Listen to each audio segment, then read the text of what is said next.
seguinte comunicación leva por título Estudio transversal sobre patrones de consumo alcohólico en pacientes hospitalizados en medicina interna mayores de 80 anos, un consumo pouco estudiado. Exporá Mariño Fernández Candeiro, do Complexo Hospitalario Universitario de Santiago de Compostela. Este é o título do estudio que imagino que xa vos cansaste na segunda línea. Básicamente o que pretendíamos facer era estudiar este tipo de pacientes que son tan prevalentes nas nosas plantas de hospitalización, que como somos maiores de 80 anos, que é o que chamamos o paciente moi anciano, estudiar sobre todo si estamos pensando no consumo alcohólico cando estamos diante do paciente, cando estamos diante desa fractura de cadera que caiu, que nos interconsulta trauma, que se estamos diante dese señor que non lle damos controlador de delirium. O que descubrimos, e levámoslo descubrindo polo menos desde 2010, que se fixo o estudio de ASME, é que non estamos registrando o consumo alcohólico en todas as edades, pero en edades máis avanzadas isto é ainda así, non? Entón, o que se pretendía con este estudio, pero bueno, o que eu pretendo aquí con esta comunicación, non? Así rápido, é que pensemos nesto, que pensemos, que reflexionemos, que chegamos a casa aos nosos hospitales e cando teñemos eso, ese interconsulta de cadera, ese delirio ou esa hipo na que podemos facer intervención, lle preguntemos e lle digamos, non? Bueno, estaba un estudio de corte transversal, o 15 de febreiro deste ano collemos todos os pacientes ingresados no hospital de Conxo e pasámoslle un consentimento informado e despois un cuestionario organizado no que víamos sobre todo o registro de consumo previo durante máis de 10 anos. No último ano e activo, cando era activo pasábase as escalas de Audit e Cage. Ademais, despois, revisando a historia clínica, obtíñase os datos demográficos, os datos farmacológicos de uso tanto intra como prehospitalario e os datos diagnósticos, clínicos, etc. Este estudio fixose no contexto do estudo RECAL, promovido pelo grupo de alcohol e outras drogas da SEMI, contou con a aprobación do Comité de Ética de Galicia os datos procesáronse co SPSS, a última versión que o 49. Bueno, estes son os resultados máis ou menos demoscópicos, non? Entre a xente que estaba sedada, os que non quixeron participar no estudio e os que, bueno, os que non se podía falar, basicamente, non estaban acompañados e non estaban en condición, pois obtuvemos unha N41, un boa de reparto dos tres sexos e unha edad media de 87,6. Repito que isto eran maiores de 80 anos, sin límite superior. E a mediana de ingreso, isto sí que foi moi variable, non? Foi unha mediana de 11 días, pero un realmente cuartílico de 11 tamén. Observamos que o 25% dos pacientes dos que falamos mantiñan aí que consumo activo, o 45% no último ano, algún tipo, antes non dixen, pero determinouse o consumo previo, e no último ano determinouse se era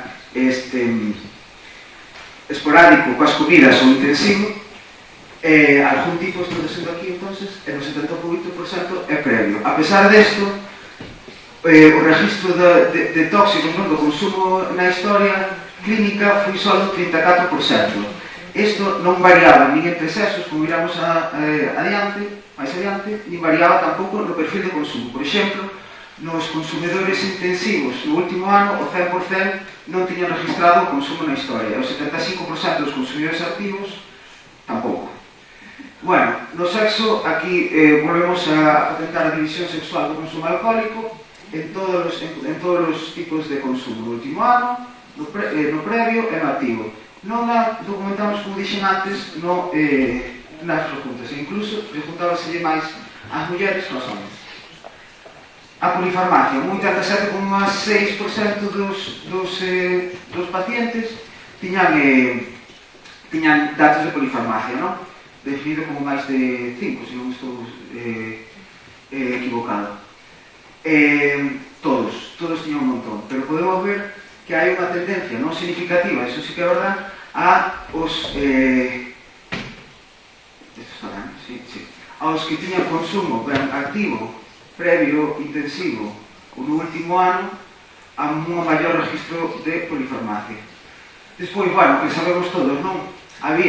Quise que había resultados significativos no consumo no último ano e no consumo previo de hepatopatía, sin embargo, no consumo activo, ya que non se chegou a significación estadística, sí que se registrou cando aquí non se registrou ningún, e a neoplasia tamén, especialmente no consumo activo e no consumo do último ano. Quero recordar que se chegou a significación estadística solamente aquí, teño aquí os datos, xa despois, non? Exactos, os especies. Finalmente, tamén descubrimos que existía unha tendencia estadística non significativa a un maior éxito intrahospitalario, sobre todo no consumo activo, pero podíase ver, aquí jodimos a estadística, podíase ver un incremento en todos os grupos de... E a P era esa era común. Rondando, a larga. Bueno, entonces, as conclusións. O consumo alcohólico asocia máis unha mellor determinación da salud biopsicosocial. Isto xa o sabíamos, e, sin embargo, parece que nos está dando un pouco igual aos pacientes de 80 anos e maiores, porque non estamos preguntando. E é verdade que temos aquí na hepatopatía e o cancro, que sí que é significativos, pero outros que estamos vendo, e isto hai que volver a pensar que é unha N de 41, datos de polifarmacia ou de éxitos intrahospitalario, que parece que está relacionado. A pesar desto, e isto se cadra é o máis importante da charla, volvo a repetir, a charla non, a comunicación, é que non estamos registrando na historia clínica. E iso é un marcador indirecto ou directo de que non o temos na mente. Non estamos sensibilizados para ese problema neste grupo de pacientes que é tan, como dixen, tan probablemente, non? E máis nada, non? Isto é as dúas cousas que un poquinho quería resaltar. Nada máis, Caldebarcos, Vilalba, Bolaño, Castro Verde, que somos os principales participantes en Tecuano. Todo o hospital se portou moi ben.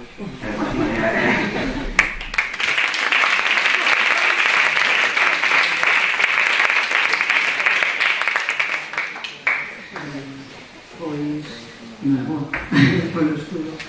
Algún de vos? Non queredes facer ninguna puntualización? Bueno, Marta, tú podes facer alguna puntualización. Sí. Bueno, gracias. Me ha gustado mucho tu comunicación. Nosotros hicimos para el Nacional un estudio, bueno, sobre el delirium, pero sí que una de las variables que metimos fue precisamente el consumo de alcohol. Y sí que los resultados nos llamó muchísimo la atención, que nos salían porcentajes muy bajos de consumo de alcohol, que obviamente no son reales. El problema es precisamente que, revisando las historias clínicas, que fue lo que hicimos, un estudio retrospectivo, digamos, no estaba reflejado. Y obviamente los porcentajes tenían que ser muchísimo más altos, porque son pues, pacientes obviamente pluripatológicos, mayores, pero seguramente había un consumo enólico muy importante que precipitó el delirio. Entonces sí que me parece muy importante lo que resaltas de tenerlo siempre en mente. Sí, nós estudiamos tamén os síndromes geriátricos, non o puxen aquí porque non se chegou a significación e incluso algunhas veces era contraintuitivo que parecía que incluso en algunhas casas con síndromes geriátricos fundamentalmente caída, insomnio e delirio, e moitas veces non se vía unha maior asociación, incluso unha menor, sin significación en calquera das partes. Que pasa? Isto era diagnósticos á alta. As caídas no hospital, o insomnio no hospital, e moitas veces o síndrome confusional no hospital non se recollen na historia clínica alta tampouco. E despois tamén, bueno, temos o típico do sexo do gastemio, que, claro, os que estaban xa moi malitos de alcohol se murieron antes de llegar aos 80 anos. Tamén é verdade, sin embargo, sí que aquí non se recolle, pero, aquí non se ve, pero sí que na corte estatal, no recalan, sí que parece que hai unha significación cando preguntas entre o consumo alcohólico e o síndrome confusional destes pacientes.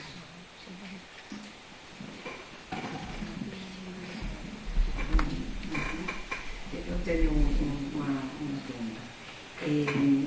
Se foi posible coñecer se a maior frecuencia de polifarmacia que salientaste opioides, opiáceos, realmente está correlacionada con a adherencia ou non a esa polifarmacia profesada. Porque, como acabas de decir, estudios de, digamos, reuniones de psicoseratría mencionan que precisamente o alcohol é unha causa de falta de adherencia. Sí. Bueno, non se estudiou, porque a polifarmacia foi un dos datos que se recolliu da historia clínica mirando números de medicamentos que viñan na historia clínica cando con tratamento domiciliario e tratamento alta, non se recolliu, por lo tanto, a adherencia. Sí que é verdad que na polifarmacia sí que se recolliu que no grupo na farmacia sí que se recolliu que no grupo de consumo de alcohol tiña un consumo maior de opioides ou unha prescripción maior de opioides prehospitalaria, de feito, era estadísticamente significativo, e intrahospitalaria era maior, pero era 0,34 AP. Sin embargo, tamén víamos que benzodiazepinas e neurolépticos tiñan un maior risco de telas prescritas os que non tiñan ningún tipo de os que non tiñan un consumo significativo.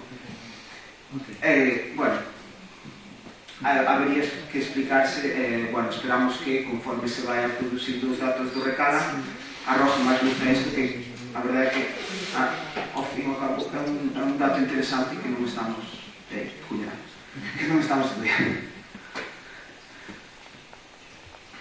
Alguna pregunta? Reflexións?